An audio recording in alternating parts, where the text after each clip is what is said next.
কালো আয়াত পার্ট 1 নিষিদ্ধ শব্দের শুরু। রাত গভীর, চাঁদ যেন রাগ করে মুখ লুকিয়েছে। হাওয়ায় একটা ভিজে ধোঁয়ার গন্ধ, যেন মাটির নিচে কেউ কিছু পোড়াচ্ছে। দূরে কুকুর ডাকছে, কিন্তু সেই ডাকেও যেন ভয় লেগে আছে।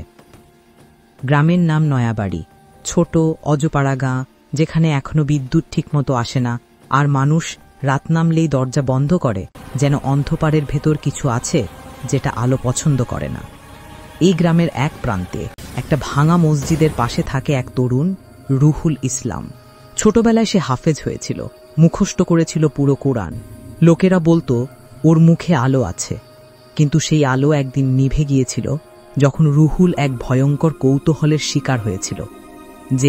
যে জিনিস মানুষ বুঝতে পারে না সেটা জানা যায় কেমন করে? সেই প্রশ্নই তার জীবন উল্টে দিয়েছিল। দিনে সে শান্ত, নির্লিপ্ত, রাতে তার চোখের নিচে অন্ধকার ঘনীভূত হতে থাকে। সে পড়ত অদ্ভুত অক্ষরে লেখা বই, যেগুলো কেউ বোঝে না, আর লিখত লাল কালি দিয়ে চিহ্ন, যেগুলো দেখে মানুষ বলে এগুলো দোয়া নয়, ওরা অন্য কারো নাম। একদিন রুহুল গ্রামের পুরনো মাদ্রাসার লাইব্রেরিতে গেল। সেখানে ধুলোমাখা বইয়ের স্তূপে একটা ছেঁড়া পাণ্ডুলিপি পড়েছিল। পাতাগুলো কালো হয়ে গেছে, আর তাতে লেখা নাম আল ইলমুল গায়েব। সে বইটা খুলতেই একটা ঠান্ডা হাওয়া বইল ঘরের ভেতর। বাতাসে ধুলো উড়ে উঠল, বাতি নিভে গেল। বইয়ের প্রথম পাতার একটা বাক্য, যেন কারো রক্ত দিয়ে লেখা। যে এই বই পড়বে সে যেন প্রস্তুত থাকে নিজের ছায়াকে হারাতে। রুহুল হেসে উঠল, ভেবেছিল এটা নিছক ভয়ের গল্প। কিন্তু পাতার পর পাতা উল্টে যেতে যেতে তার চোখে পড়ল এমন কিছু আয়াত, যেগুলো কোরআনের মতো শোনায়, কিন্তু আসলে শব্দগুলো একটু বেঁকে গেছে, যেন আল্লাহর নামের বদলে অন্য কেউ ডাকছে। সে বুঝতে পারল এটা কোনো সাধারণ তাবিজ বা জিন ডাকার বই নয়। এটা এমন এক মন্ত্র যেটা বলা হয় কালো আয়াত। বলা হয় এই আয়াত একবার সম্পূর্ণ পাঠ করলে আলোর দিক থেকে মুখ ফিরিয়ে নেয় অন্ধকারের এক সত্তা, আল জাহিম।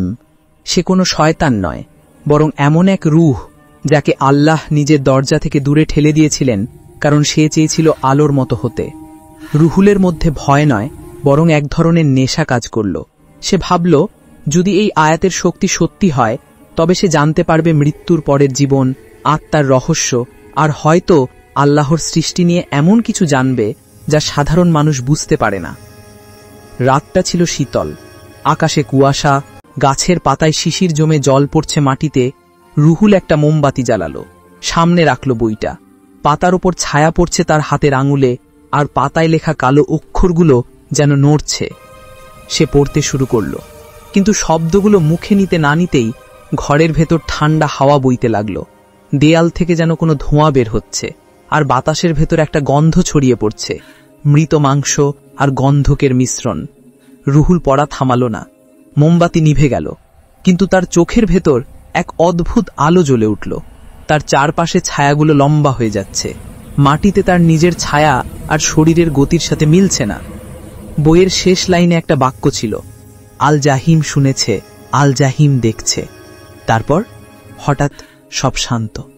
রুহুল ঘামছে, কাঁপছে, কিন্তু তার ভেতর এক অদ্ভুত প্রশান্তি।